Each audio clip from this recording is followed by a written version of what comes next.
Ya. Ya. Oke, kalau Pak Luhut itu kan orang Batak. Kalau saya Batak, kata Budi ke Pak Prabowo, kan Bapak juga Bataknya Jawa. Ya makanya kita berdua kalah sama orang Solo. Katanya. Mau balik. Ya kalau kau nggak mau balik ya bodoh aja. Peluang di sini kau bagus. Kamu di Amerika di mana pasti akan second class. Nggak akan bisa kau first class. Lebih paten mana? Ganjar atau Anies? Sebagai oposisi. Sebagai oposisi. Nggak ada yang paten. Rakyat biasa kamu kan di Jakarta. Oh, nggak mau pindah IKN? Ya Kan ngapain Bapak aku udah- ke IKN masih di Jakarta kalau aku jadi rakyat biasa. Kamu mau pindah IKN?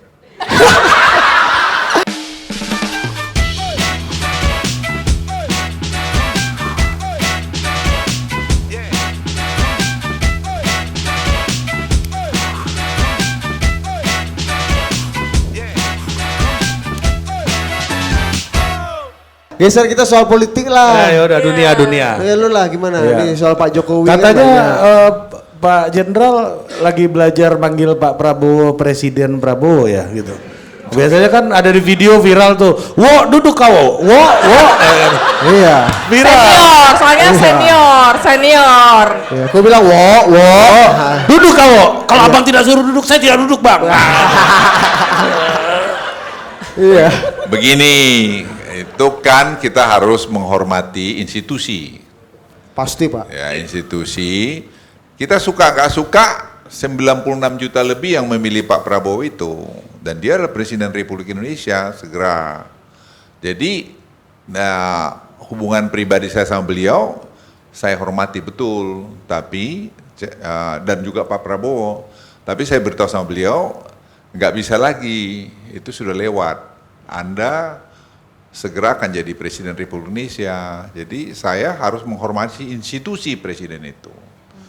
Dia bilang, wah nggak boleh gitu bang. Saya bilang nggak bisa, kalau itu kita beda. Saya bilang. Jadi saya tetap nggak pernah mengabaikan itu. Dia adalah Sun Presiden Republik Indonesia yang ke-8. Ya, Panglima tertinggi ya. Ya Panglima tertinggi buat TNI, TNI. Jadi sebenarnya ya karena itulah mystery of life juga. Ya dulu kami bermain-main, guyon-guyonan semua. Tapi sekarang dia atasan kalau kalau saya misalnya sekarang dia dilantik nanti ya dia atasan saya, nggak bisa. Padahal dulunya junior ya, Pak. Gajah sama Ya. gajah muda ya. Ini pastinya Ya, gajah. ya, sama itu gajah Kasih kan. cerita dong Pak, relasi Jenderal Luhut dengan Jenderal Prabowo ini Ya, gimana dulu ya, ini? ya. Pak, atasan saya tuh bakal jadi bawahannya Pak Prabowo juga nanti Pak. Ya. Siapa? Kan Pak Luhut dia kan jadi atasan saya. Aduh, ini lebih ke gua nggak paham ya dia ngomong Enggak apa kan ya. Pak Luhut bilang tadi, dia kan akan jadi atasan Oh, saya. ya, Pak Luhut, ya, Iya. ya. Apakah berarti Pak Luhut akan ada di Jadi- kabinet? Iya. Oh iya ya. Oh ya enggak lah, saya pikir Betul, kalau soal kabinet itu, saya kan udah berkali-kali bilang, mengabdi itu kan tidak mesti jadi menteri, tidak mesti jadi presiden, wapres, apa aja ngabdi. Anda juga ngabdi sebenarnya, ini kan mencerahkan masyarakat. Pengabdian kita itu di mana saja, saya kira sama-sama aja. Suruh Sesuai- juga kita kena umbang Bapak ini Pak, mencerahkan Pak. Suruh juga kita kena umbang Iya, Bapak ini kan. Padahal aku tahu juga kau umbang aku bilang gitu. Pak, tapi seberapa jauh dan seberapa dekat sih Pak perjalanan Pak Luhut dengan Pak Prabowo? Selama ini kan kita tahu ada di posisi yang kadang berbeda. Dulu kita tahu sejak zaman tentara juga mungkin patron-patronnya juga belum tentu sama segala macam. Katanya Itu, dulu pernah ada kejadian mau nah ini juga. Kan elok kita nggak usah selalu bicara semua masa lalu kan. Iya. Kita natap ke depan aja, kita cari gimana supaya Pak Prabowo ini sukses sebagai presiden. Karena suksesnya Pak Prabowo itu kan suksesnya Republik. Kita bicara tadi tahun 2045, zaman kemasan. Kalau kita tidak mendukung pemerintahan yang sekarang itu tidak akan tercapai. Soal suka nggak suka itu nomor 10. Jangan kita merasa diri kita hebat aja. Ya nanti kalau kau nggak suka sama dia ya 5 tahun lagi lawan aja. Ya, mau lagi ikut aja lagi kompetisi calon presiden. Tapi sekarang ya kita hormatin itu, saya kira berdemokrasi secara dewasa. Ya. Oke. karena udah banyak yang datang dari jam 3. Jadi kita harus kasih kesempatan Betul. milenial dan Gen Z ini Iya. untuk bertanya. Siapa yang duluan? Ya, sambil nunggu Aduh. Mbak, nunggu Mbak, sebentar. Satu pertanyaan. Sebelum ini masih hubungan dengan Pak Prabowo dan Jenderal Luhut sambil Ketua KPK kita lagi pilih-pilih siapa nih Pak yang akan disadap baru nih Pak. Waktu itu sempat viral Pak di media sosial Ibu Mega pidato gitu ya bahwa waktu itu Bu Mega yang mencoba mengembalikan Pak Prabowo dari Jordania. Katanya eksil, saya marah saya kepada Panglima, saya marah kepada Menteri Luar Negeri. Kenapa ini anak terbaik bangsa dibiarkan keleleran quote unquote di luar negeri. Tapi ada satu pengakuan dan kemudian akhirnya kepercayaan publiknya bahwa ya Bu Mega lah yang kemudian merehabilitasi kewarganegaraannya Pak Prabowo pada waktu itu. Tapi ini ada satu testimoni Pak dari sahabatnya Pak Luhut, Jenderal Joni Lumintang di bukunya Bapak. Menurut Joni, Luhutlah yang sebagai duta besar Republik Indonesia di Singapura yang mengeluarkan paspor WNI untuk Prabowo sehingga dia bisa pulang ke Indonesia pada tahun 2001 dan kelak bisa bikin partai politik bahkan bisa ikut dalam pemilihan presiden 2024. Finally reveal ya. Paten juga data kau ini. Data kau paten juga tuh. Iya, betul nggak Pak bahwa Gimana ceritanya? Jenderal Duta Besar yang mulia Duta Besar Luhut Panjaitan lah yang mengeluarkan paspor untuk Ya sebenarnya sih ya, gimana kasih cerita Pak? ya setelah Prabowo pergi ke Jordania, kami kan enggak ada kontak waktu itu. Ya jadi saya duta besar, ya satu siang sekretaris saya namanya Emily itu orang Singapura. Dia bilang, Ambassador, kamu ada tamu orang penting dari Jakarta gitu, jenderal. Saya bilang siapa? Kok saya nggak ada janjian gitu. Dia bilang ada. Ini dia di mana? Di bawah sekarang. Gitu. Saya turun ke bawah. Saya lihat Pak Prabowo di situ. Ya, udah. Dia bilang, apa kabar Bu? Dari mana gitu? Ya, terus dia bilang, aku baru darat Bang gitu. Ya sudah, saya ajak, kita makan aja deh. Kajak ke atas, kami pergi makan restoran Jepang itu di Singapura itu. Ya kita ngobrol lah gitu, ngobrol. Ya beliau cerita, ini saya pikir mengasa buat yang muda juga ya value persahabatan gitu dan ya kita nggak ngerti apa hidup ini gitu loh. Ya terus saya bilang, terus kita makan, dia bilang, Bang ini saya Prof Cum, kami panggil Pak Sumitro itu Prof Cum. Prof Cum itu agak sakit, agak parah, tapi ini paspor saya sudah mau habis, mau expire udah gitu. Saya coba di Jordan untuk ketemu duta besar, nggak pernah ketemu, jadi saya benar panjang, saya panggil, saya punya atasnya imigrasi, saya tanya, ini gimana gitu, terus dia bilang, ini Pak Prabowo mungkin ada ini ya dia jawabnya nggak jelas gitu. Saya tanya, saya ini apa? Duta besar apa? Berkuasa penuh mewakili saya pemerintah.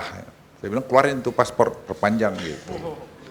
Jadi sebenarnya kita tuh kadang-kadang tidak berani membuat keputusan dan itu banyak di pemerintahan. Padahal sebenarnya keputusan itu untuk kebaikan gitu. Ya, terus ya pendek cerita ya dikeluarin lah paspor itu dan jalan. Dan kemudian saya lapor juga kepada Presiden Gus Dur dan juga kepada Wakil Presiden Megawati. Ya itu ceritanya itu. Jadi nilai persahabatannya apa tadi? Ya, saya pikir orang kan kalau waktu itu siapa? Karena sudah didokan dikuyu-kuyu semua. Ya banyak cerita, saya nggak cerita di belakang itulah.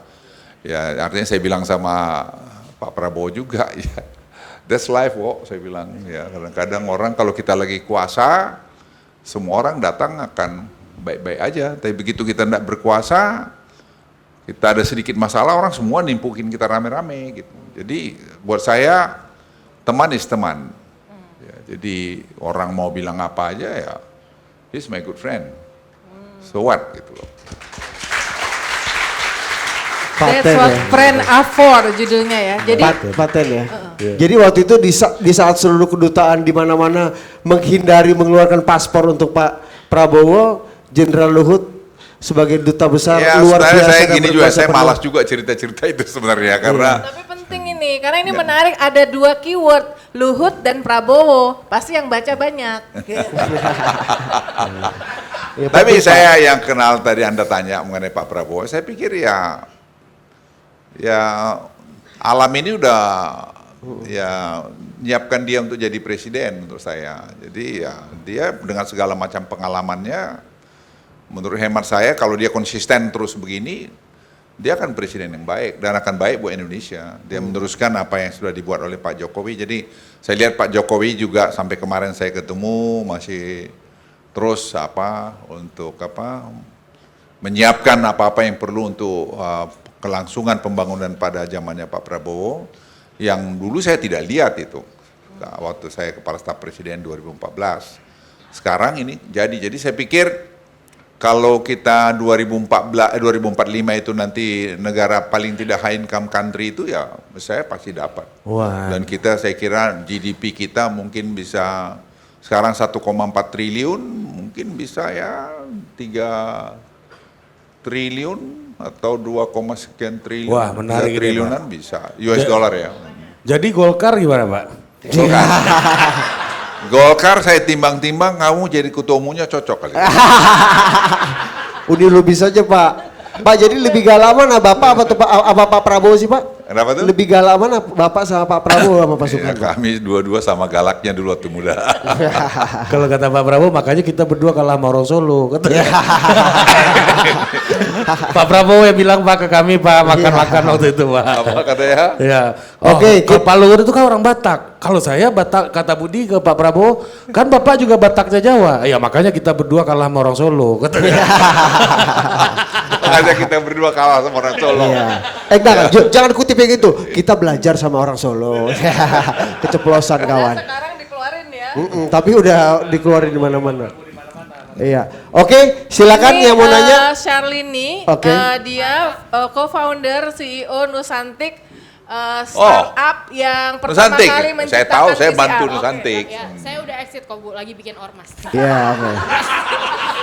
Enggak, sebenarnya gini Pak, sebagai generasi milenial nih Pak, yang melihat kalau kemajuan teknologi ini kan benar-benar membuat disrupsi yang wow banget lah. Iya. Sampai pemerintah aja nggak bisa ngikutin.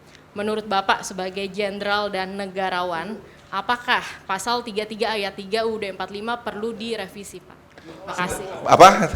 Apakah pasal Pasal 33 33 Undang-Undang 45 perlu direvisi? Artinya kita amandemen konstitusi kita Pak dan kemungkinan presiden lebih dari 3 periode bisa terjadi Pak.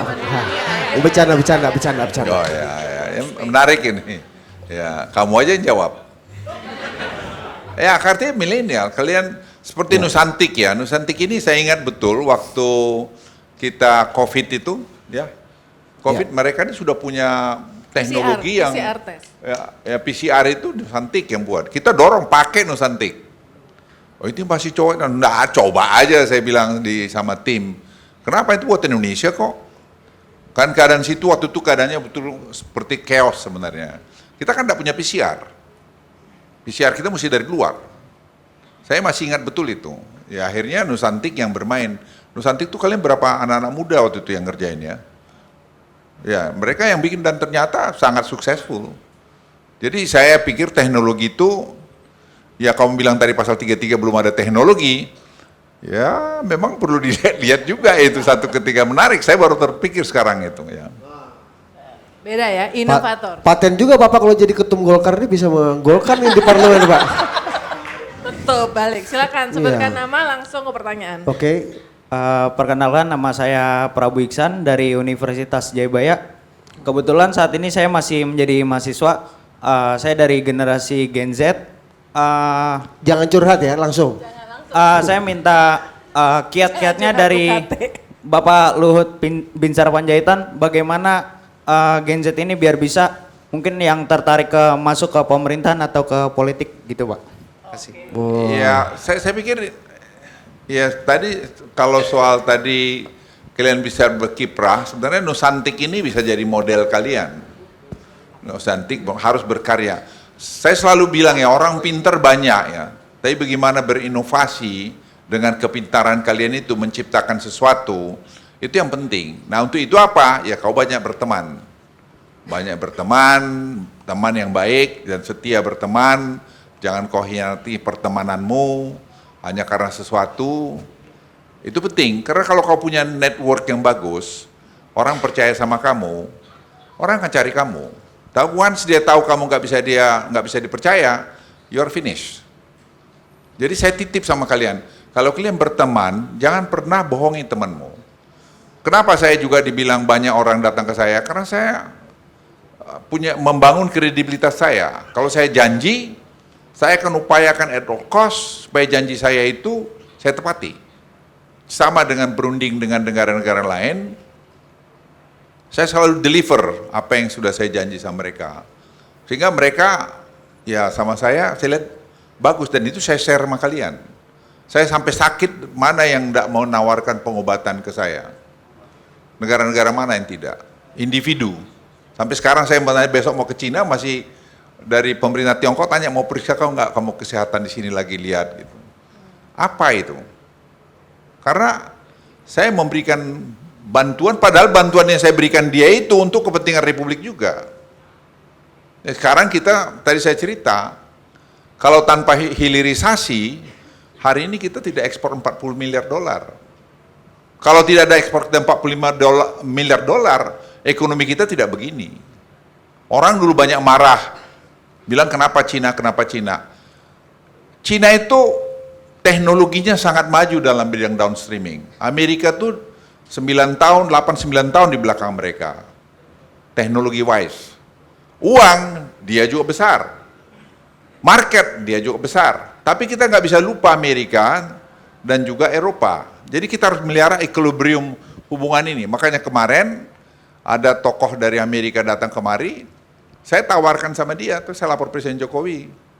Saya tawarkan, masuk aja kamu di sini di Main ID atau di perusahaan nikel besar Indonesia lain, sehingga nanti Abu Dhabi masuk, juga Abu Dhabi pengen masuk, kita undang, kemudian nanti dengan Amerika, dengan teknologi Tiongkok.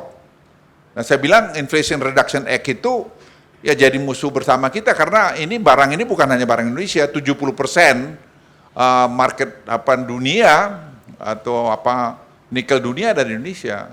Nah sekarang pertama kali Indonesia itu sudah masuk di LME, di London Mineral Exchange, dan kita menentukan karena hasil produksi kita kemarin. Itu belum pernah terjadi, dan sekarang menariknya Uni Eropa mengajak kita negosiasi gara-gara kita memban nikel ore itu. Yang mereka juga kita minta ya kalau tarik dong kamu filemu ke WTO. Jadi sekarang posisi kita itu posisi yang sangat bagus. Itu yang mimpin negosiasinya Seto aja dengan timnya. Dan bisa tepuk tangan dulu buat dia tuh. Tambah lagi kerjaan Seto ini Pak ya. Nanti jangan cuma minta foto sama Pak Menko, minta foto juga sama Mas Firman dan Mas Seto. Ya. Pak. Jadi sebenarnya biar kalian tahu anak-anak muda, yang meran negara ini sekarang banyak anak-anak muda. Ya seperti Firman. Firman itu yang membuat laporan mingguan masalah ekonomi kepada Presiden Joko Widodo. Ya saya yang ngirim. Tapi yang buat itu dia gitu loh. Dan itu kredibel gitu. Jadi yang kita misalnya berikan kritikan kepada Bank Sentral, kenapa duit nangkring sampai hampir 500 triliun misalnya di Central Bank. Curin dong ke bawah. Curin ke sistem perbankan. Masa dia enak aja hanya bungain duitnya di BI. Dia jualan uangnya harus jalan supaya ekonomi ini juga jalan. Ya tidak gampang jualan uang, tapi dia harus lakukan. Kalau tidak dia hanya makan bunga murah, dapat bunga mahal 7%, dia bunga murah dia jual. Ya untung enak gitu, yang enggak usah dia di root bank, aku aja di root bank itu bisa. Jadi seperti ini kita beri masukan kepada Presiden, mengingatkan beliau, Pak ini ada begini begitu. Atau saya undang teman-teman itu ngomong ini kenapa ini begini gitu. Jadi tidak mudah mengkoordinasikan itu semua, mengharmonisasikan itu semua, itu memerlukan keberanian dan data yang kuat. Data yang kuat dan keberanian untuk mengatakan kita mau ini gitu. Oke. Mbak silakan singkat ya, nama kemudian pertanyaannya. Oke, selamat sore Bapak Luhut. Perkenalkan nama saya Feby. Saya kebetulan adalah mahasiswa dari UBC Vancouver yang lagi liburan di sini. Kebetulan saya juga di dalam program beasiswa Indonesia Maju yang diadakan oleh Puspresnas, mohon maaf. Kebetulan saya juga cukup tertarik nih Pak tentang berita yang tentang ada katanya mau keluarin dual citizenship. Mungkin ini baru omongan-omongan di media kali ya. Keluarin apa? Kewarganegaraan ganda, Pak.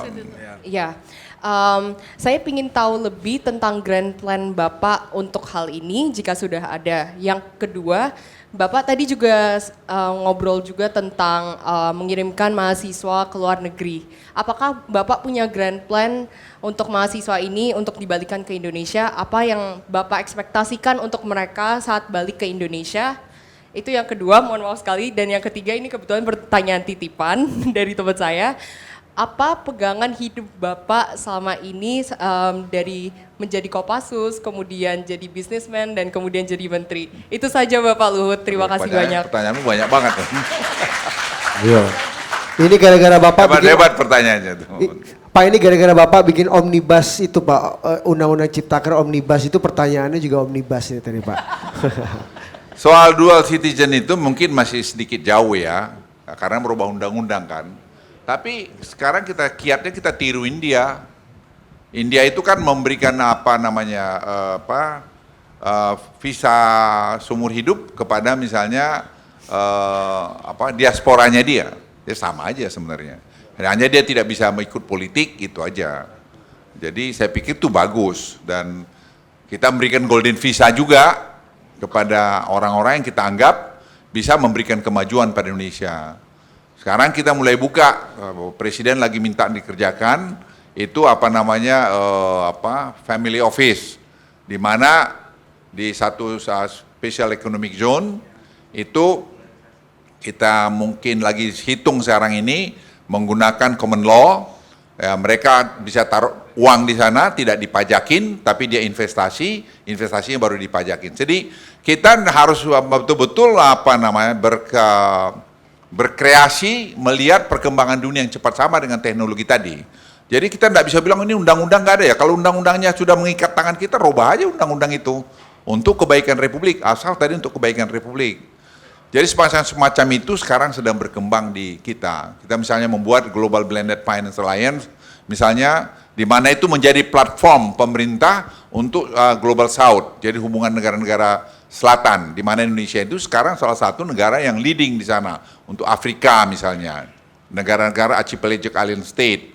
Jadi Indonesia akan memainkan peran-peran yang lebih bagus lagi ke depan, dan saya lihat dengan interviewnya Presiden terpilih, dengan Al Jazeera, dengan tadi di Shangri-La Dialogue, itu saya kira sangat bagus sekali, dan tinggal sekarang bagaimana, how do you execute?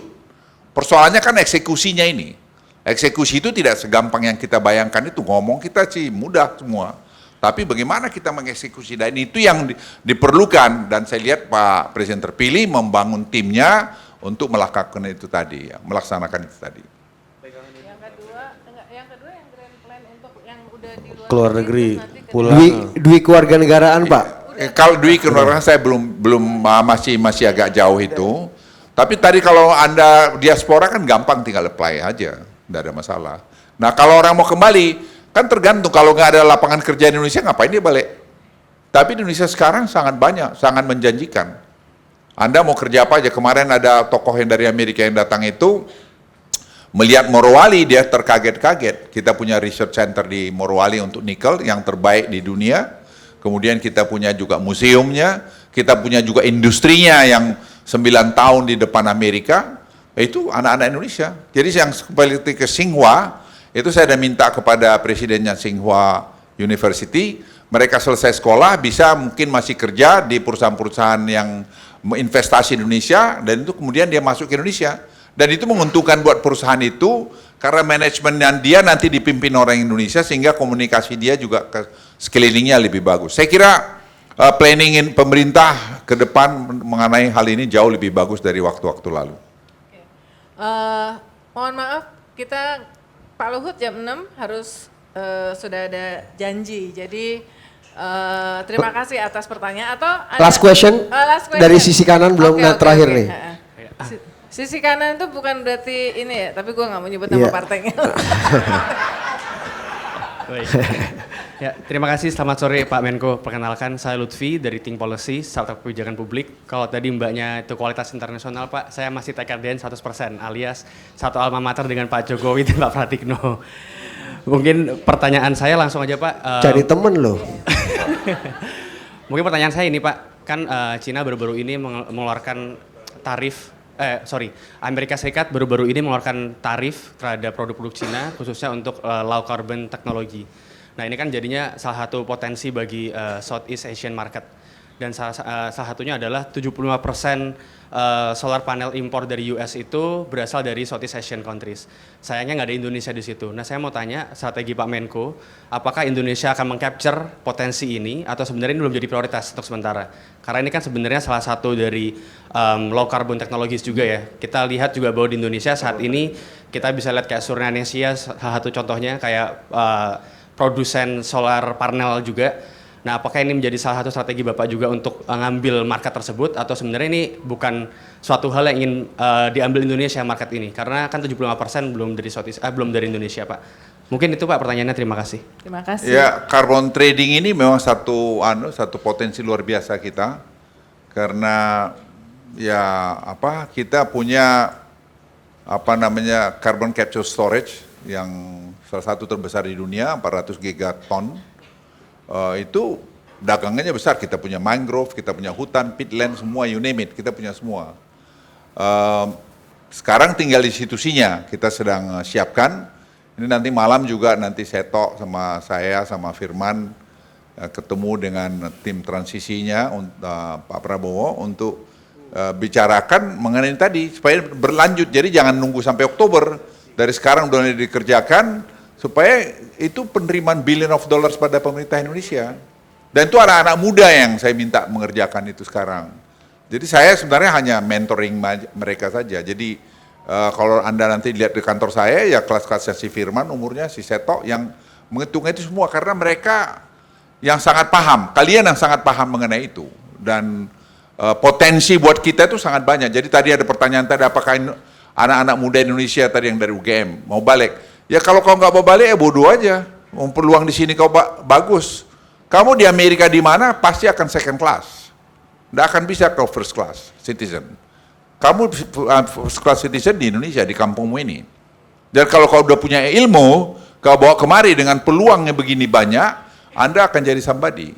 Kalau di luar kamu ya hidup enak pasti, tapi ya udah jadi pesuruhnya kapitalis itu tadi. Pak, kita mau tahu pendapat Bapak nih Pak, Ya. soal Bapak kan sebagai ketua atletik nih Pak, ya kan? Ini di sepak bola nih naturalisasi agak banyak nih Pak. Nah, Sepak bola ya. ada komentar nggak Pak? Atletik nggak mau naturalisasi juga Pak? Ya kalau atletik saya kira selama ini kita kurang bina aja. Jadi kita kurang pertandingan, ujung-ujungnya kan jumlah pertandingan. Begitu kita bikin pertandingan, sekarang yang di bawah 11 detik, 10, sekian detik, kita udah punya ada 3, 4 malah. Sekarang kita siapin itu mereka, ini baru umur 17, 18 tahun. Jadi saya pikir kita sih untuk di bawah 10 detik dalam 1-2 tahun ke depan mestinya ada. 2 pertanyaan terakhir dari saya. 1, tadi karena menyebut ada mau ketemu sama tim transisi malam ini. Emang ada tim transisi yang kita lihat di IG-nya Ibu Sri Mulyani itu tim sinkronisasi. Ya gimana apa? tuh? Ya sinkronisasi apa, saya mungkin salah ngomong apalah. Sudah sama aja lah tuh. Ngomong pakai transisi, Bapak ini gampang sinkronisasi. banget ngaku salah sekarang, Pak. Atau tim naturalisasi. Tapi ada intinya dari ya ada mau bicara tadi mengenai karbon trading, karena yang sudah kita ngerjain, ngapain mulai dari nol lagi. Jadi saya bilang ngomong aja sama anak-anak kalian, ngomong muda sama muda, silakan. GovTech juga. Apa? GovTech. Ya GovTech jadi juga diterusin sama, gitu saya ya. terusin, ini udah jalan. Ya kenapa mesti mulai dari nol gitu kan. Dan ketua GovTech kebetulan saya kan, jadi ya suruh jalan aja. Saya pikir semua kita harus satu, harus beda-beda kemarin, ya sudahlah beda kemarin. Jangan merasa bahwa hanya karena kita aja ini semua ya. Sekarang udah terpilih presiden, terpilih Prabowo ya dihormatin. Kalau kau merasa lebih hebat, lawan dia 2029. Jadi terakhir dari saya, titipan dari oligarki platform. Bagaimana menurut Pak Menko? Karena kan kita juga dengar bahwa pemerintah menyiapkan kayak aturan ya, National Digital Regulation kayak yang di SE, di Uni Eropa gitu ya. Tapi pemerintah ini itu menempatkan platform itu seperti apa? Apa yang diharapkan dari platform? Diharapkan? Kayak platform itu kan kayak Google, Meta, ya TikTok, itu sebenarnya apa yang diharapkan dan akan ditempatkan seperti apa oleh pemerintah menurut Pak Luhut? Ya dia kan punya market sendiri, silakan aja, tidak ada masalah. Buat kita itu sebenarnya yang penting bagaimana pemerintah ini di-run secara transparan dan secara efisien. Karena kita pengen itu berpengaruh kepada PDB kita, dan itu berpengaruh pada PDB kita karena efisiensi tadi. Dan tadi kita jangan dikenal negara yang korupsi aja, seperti OTT yang kampungan menurut saya itu. Jadi jangan dipersoalkan lagi mengenai ini KPK tidak powerful. Ya karena kita senang drama, nangkap 50 juta terus dibikin cerita panjang atau 100 juta. Padahal sekarang ini KPK ini menyelesaikan puluhan triliun dengan tadi sistem digitalisasi tadi. Yang bikin digitalisasi kan dari KPK juga ikut, yaitu si Pahala, Direktur Pencegahan. Itu bersama-sama kami membuat ini semua. Jadi tidak boleh mau suatu orang mengklaim bahwa karena dia. Tapi sekarang jadi KPK tidak nonjol-nonjol lagi namanya, nggak perlu nonjol-nonjol lah. Yang penting barang itu aman, ya korupsi itu kurang, efisiensi itu jalan, itu yang penting. Jadi jangan lagi kita berpikir ini ada mantan-mantan penghuni KPK dulu, wah zaman kau zaman jahiliyah, ya zaman sekarang sudah zaman lebih tertib. Jadi jangan juga kau bangga-banggakan itu, jangan ada bilang pelemahan. Ngapain pelemahan pemerintah lemahkan KPK? Dengan membangun sistem ini justru penguatan KPK. Dan itu KPK itu kan ad hoc, jangan lupa. Dan kalau sudah bagus secara bertahap, ya bisa nanti yang jadi itu hanya tinggal polisi, kejaksaan. Memang itu fungsinya dia. Jadi kalau negara ini makin tertib, yang ada nanti yang berperan banyak kejaksaan. Ya jangan lagi ada KPK, nanti KPK mungkin fungsinya lebih banyak kepada regulasi atau pengawasan. Karena menurut saya lebih penting lagi itu peran BPKP. BPKP mengaudit semua tadi kabupaten, provinsi, sampai lembaga institusi supaya kita tahu, kita harus ngukur apa sih dampak daripada misalnya penambahan anggaran belanja untuk pendidikan dari 5% ke 20%. Pernah nggak diukur itu? Kan nggak ada. Measurementnya nggak ada. Jadi kita ini hanya seperti shadow boxing aja. Nah sekarang mulai diukur itu, mulai dilihat itu. Sehingga dengan demikian bisa dilakukan perbaikan-perbaikan. Itu generasi kamu harus melakukan itu. Ya, harus melakukan itu. Jadi jangan senang negerimu nih bilang negara OTT. Enggak lah, jangan bangga lah. Itu pengurus, saya bilang kampungan itu. Pengurus-pengurus itu loh, kamu zaman saya OTT aja begini ya, kampungan zaman kau. Sekarang enggak, zaman modern. Udah saya hitungin udah ke-7 nih kampungannya. Tapi kan ada penyanyi dangdutnya segala macam kan, Pak. Pak, izin Pak. Orang kan banyak agak ngeri kalau ketemu Pak Jenderal Luhut gitu. Tapi kenapa Bapak nonton film waktu itu nangis-nangis di bioskop saya lihat? Oh itu jangan buka rahasia lah. Kenapa Bapak bisa nangis, seserem apa film itu Pak? Padahal itu film lawak itu Pak. Ya kan menyentuh perasaan yang dalam. Saya kan manusia juga. Punya perasaan. Ini kalau kata anak zaman old, joke bapak-bapak, tampang metal hati rinto. Ya, tapi jujur ya, saya nonton film Indonesia itu sekarang paten-paten loh. Ya. Ya nyatanya itu benar kan? Ini film Ini terakhirnya nonton apa? agak lain. Agak lain itu. Agak lain. Ngeri-ngeri Berapa? sedap, 9 Pak. juta orang yang nonton. Iya. Udah lebih 9 juta. Iya. Bapak dulu nangis nonton ngeri-ngeri sedap Pak. Iya. Ngeri-ngeri Iya. sedap ya. Itu lebih serem dari film pemberontakan G30 SPKI karena bapak aja bisa nangis. Heeh. Nggak, emang bisa nangis Pak Luhut Pak? Ya kan saya juga terdiri dari darah, daging dan perasaan juga. Jadi Oke. itu tadi obrolan karena tadi gue bang film Indonesia paten-paten aja dan itu adalah akhir dari Iya. ngobrol yang paten-paten aja bareng Menko. Bau nih, ya. jangan lupa ada trivia question dulu terakhir. Oh, ada trivia. Ini untuk Oke. menutup nanti sebelum Jenderal Luhut akan kasih apa namanya pengantar terakhir. Ini ada trivia question. Jadi Pak Luhut ini Pak Luhut memilih mana yang lebih paten menurut Jenderal Luhut. Nah, mana yang lebih paten Bapak pilih gitu aja ya. Ini lebih paten. Nah, gitu ya. Oke, jadi entrepreneur atau jadi menteri? Sekarang ini entrepreneur aja lah. Menteri udah kasih yang lebih muda-muda lah. Oke, lanjut. Bubur diaduk atau nggak diaduk? Ya bubur diaduk lah lebih enak lah. Oke, pilih MRT atau kereta cepat? Ya kereta cepat lah karena aku. Lanjut. Hotman Paris Hutapea atau Ruhut Sitompul, Pak? Ya suruh si Ruhut lah biar anu dia.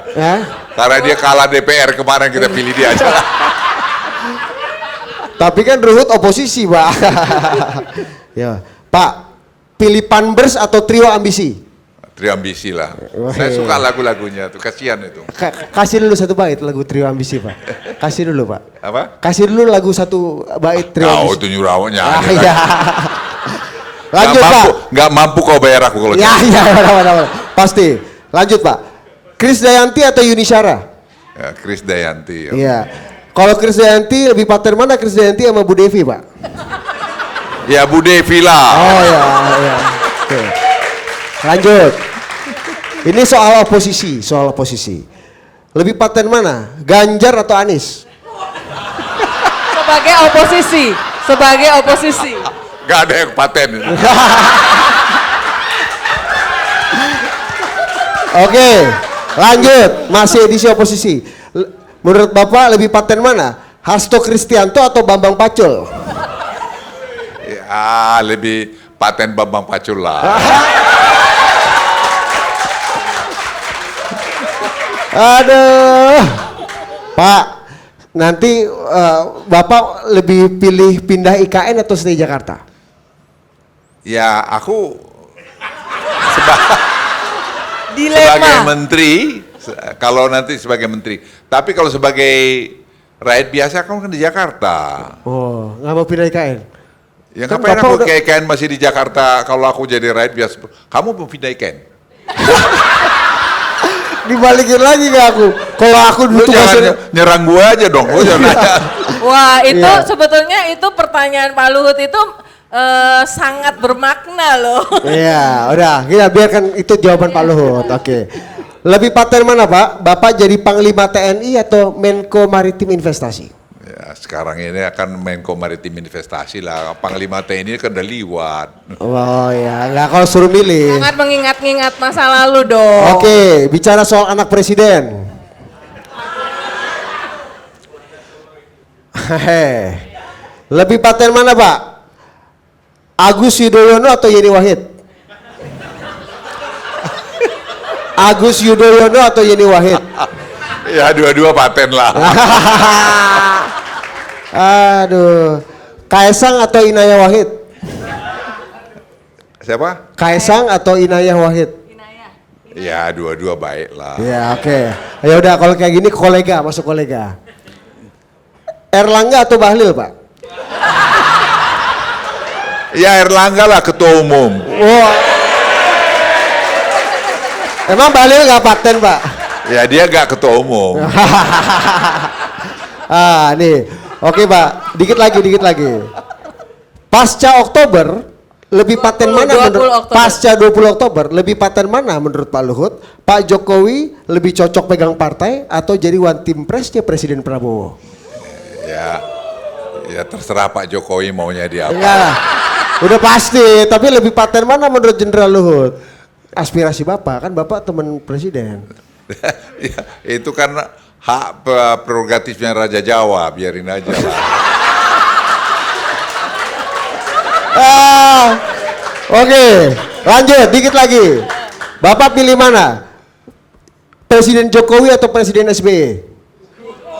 Ya Presiden Jokowi lah, kan bos saya sekarang. Oke, standar harus begitu.